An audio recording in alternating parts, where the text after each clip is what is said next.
Hello everyone that's joining us on Facebook, our WBRC News app. I'm Lyndon Blake here at Protective Stadium.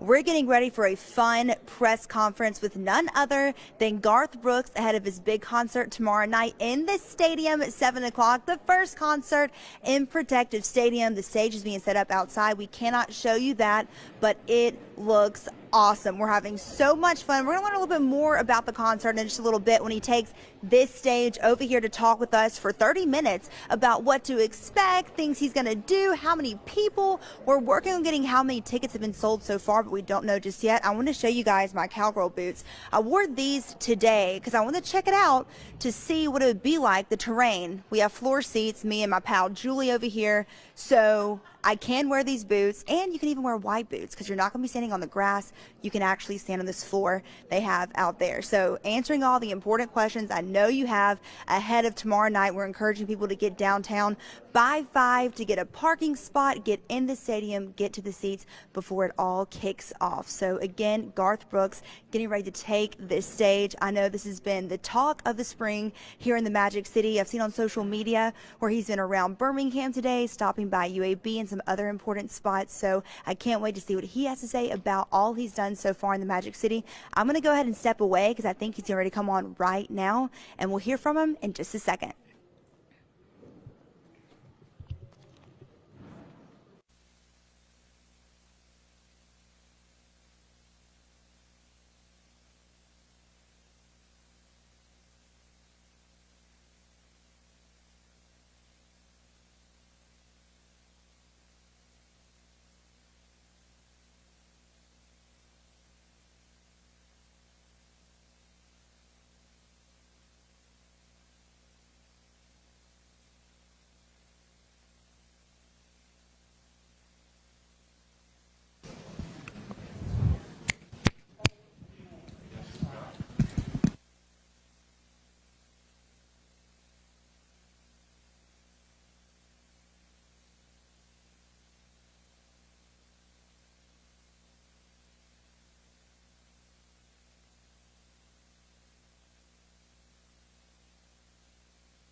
What do you say?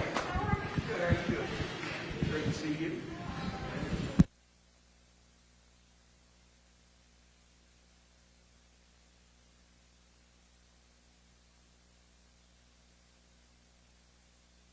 This is Garth Brooks. Hey, Jim. Hey, how you doing? Good, partner. How about yourself? Good to see you. Good Absolutely. to see you. Thank Ready to you. go. Thank you very much. Get started. Hey everyone, I have Garth Brooks. Hey, big man. You doing good? Good to see you. Good seeing you. years, I just realized today. Oh, no kidding. Really? 32? That means I've had to been doing it that long, too, pretty much. How are you guys? Hi, how are you? Good, thank you. Not sure I'm awake yet. Miss Kim, do we have anything to announce? We're pretty clean, aren't we? Miss Kim, we're pretty clean. We don't have anything to announce, right? Good. We're excited to, we've been doing a run through of pandemic makeup shows, where you'll do 2 shows in the city for the people that had good tickets that couldn't get them good tickets for the next show. So we do like a lower bowl selling only for those people that didn't get good tickets for the second show. So this is going to be our only one show in a while, I think, which I think is going to make it more exciting. It's going to be a lot more fun. The crew and band will have to be back on their best game because you only get one crack at it. But when you put pressure on the best in the world, which is what this band and crew is, how they respond is always really sweet to watch, neat to get to be a part of. Felt very lucky on ticket on sale day, and feel very lucky to get to be playing with this crowd. The first thing I ask when we land at an airport is what's the weather supposed to be like on Saturday so I can have somebody to blame, and they said it's supposed to be clear tomorrow, about 88 degrees, which would be just perfect for us. I don't mind sweating. It's just I don't want to get wet by rain. I'd rather get wet by sweat, to tell you the truth. So it looks like it's setting up pretty good, and we'll also be doing a live recording tomorrow because this stadium, the way it's built, the way it's around, it's kind of like a big ass arena. It's pretty much what it is, which is great because it'll keep the sound within the walls even though the roof's open. So it'll take all the rumble out, but the voices you'll be able to hear really clear. So we brought the mobile truck down here. We probably recorded maybe 5 times on the whole 3 years of the tour, but this one we weren't going to pass up because the opportunity of how good the recording will sound with the way the stadium is configured and the fact that there's no roof on it. So it'll be really good. I can't think of anything else that we're supposed to be talking about other than just feel really lucky to be here and feel very happy and thankful that the pandemic is now into the endemic stage and people are coming out and playing again. So it's fun to get to watch these people come out. What I've always kind of liked better is talking with you than talking at you. So if you want, we can open this to questions, and if nobody wants any questions, then we can go straight to one-on-ones. But if we do questions, my ask is tell me who you are, so I'll know who we're talking to, because we're going to have a conversation. As you can tell, I never have any short answers. Yes, ma'am.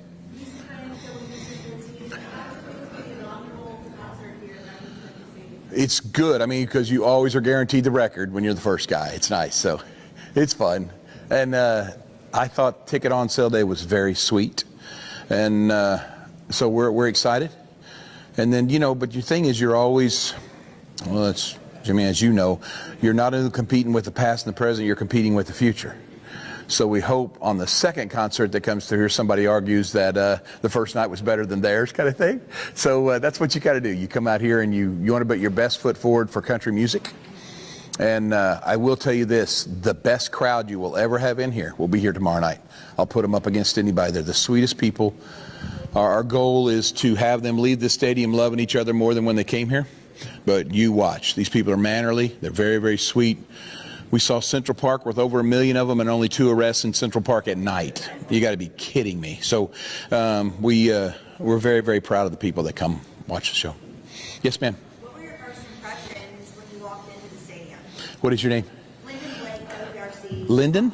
Lyndon, yes. Lyndon. Well, it's cool. It's brand new, but the first thing you get is the first people you see.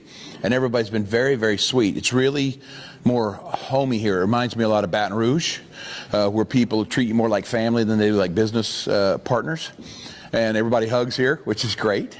And so we just started this during the show. Anybody that's seen on stage, tech guys and things, they wear masks. But this is our first day back to masks are optional backstage. So you can, if you trust me, there's only like 3 of us now wearing them, kind of thing. They're so happy to be out of them and at that stage, and they've worked hard to get here. But the second that anything comes up from the hugging and whatever, that might even, then the mask will come back on. So they understand that they choose their times wisely. But the people here have been really, really sweet. Haven't got the catering yet, but that's always a good part to kind of a good way to know where you're at, you know? Oh, good. Yeah, you can tell I don't miss many catering trips. Yes, ma'am. Speaking of Baton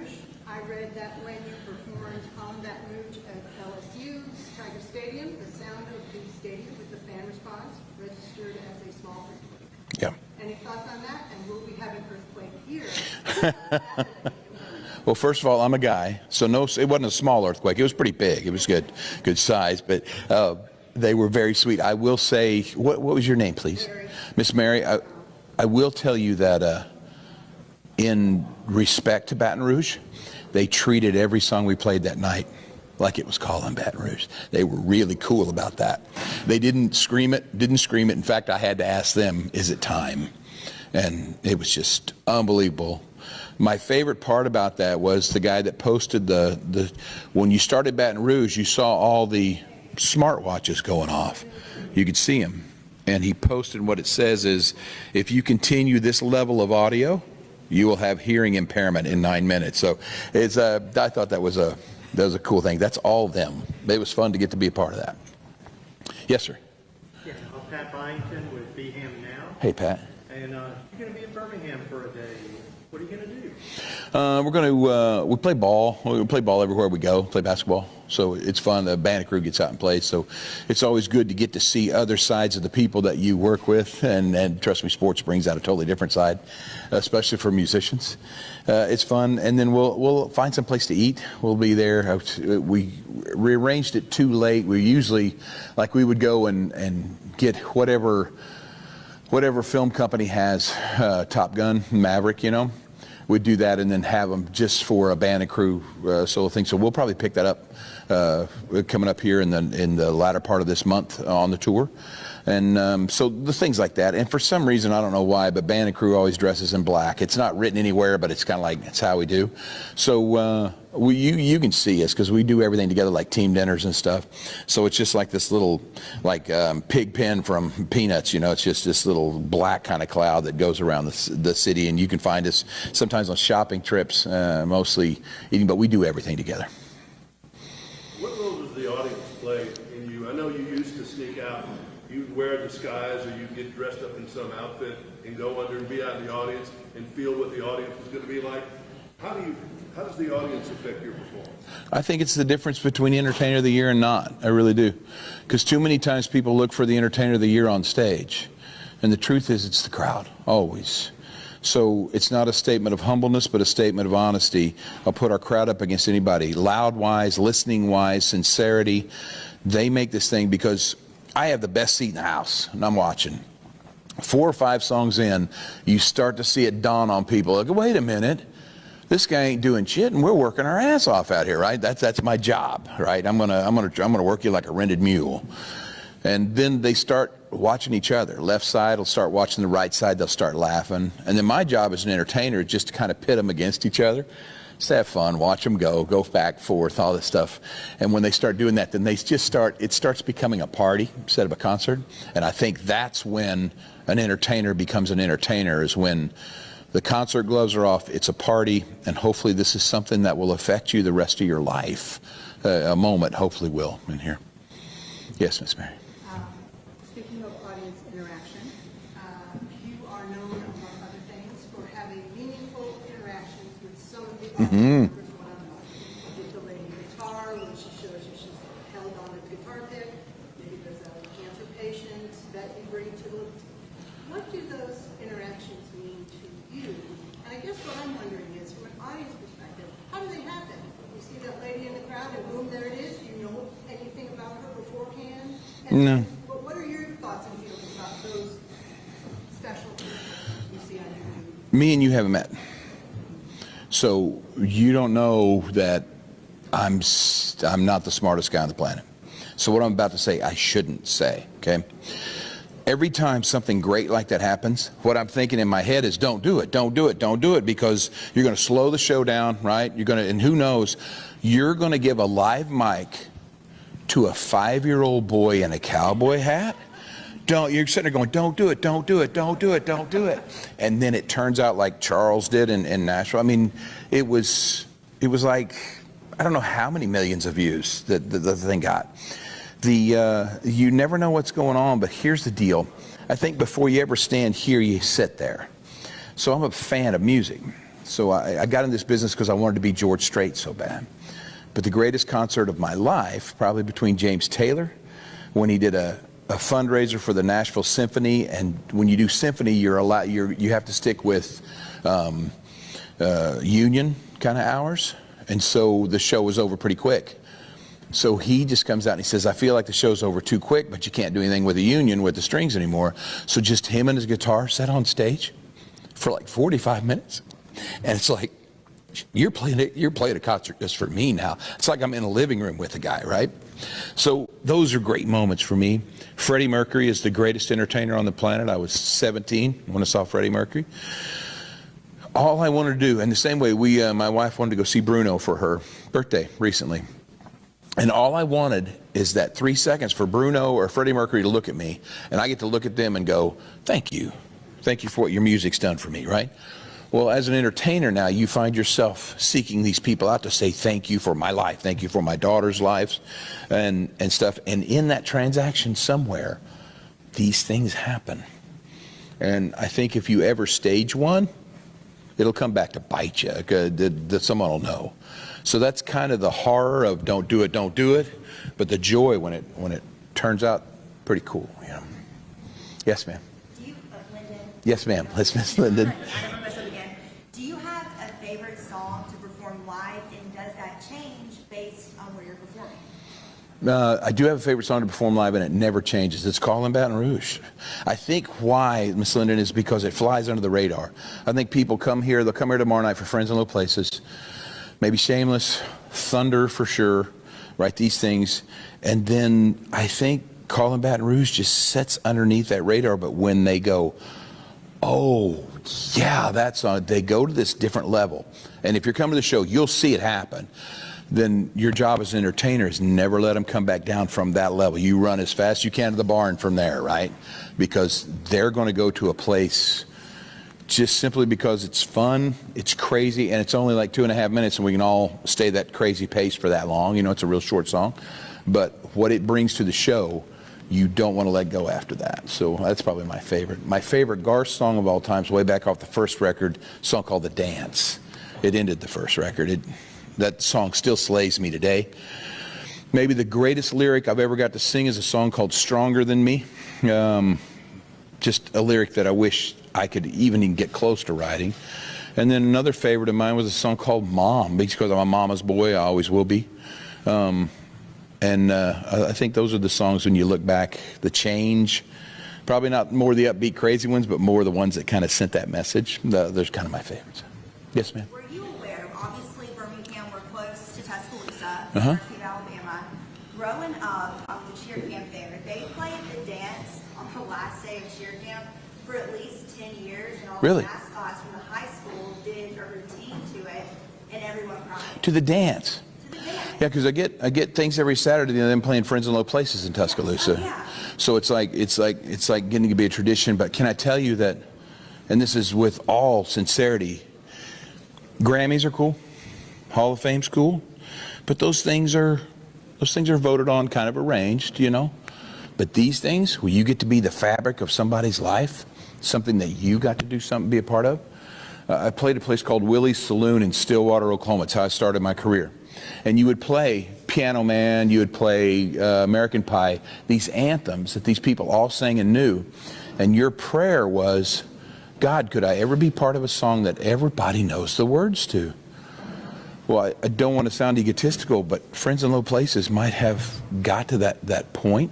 So it's fun to get to be a fabric of these people's lives, even though they'll text you at 2 a.m. drunk off their mind, but karaoke into Friends in Low Places.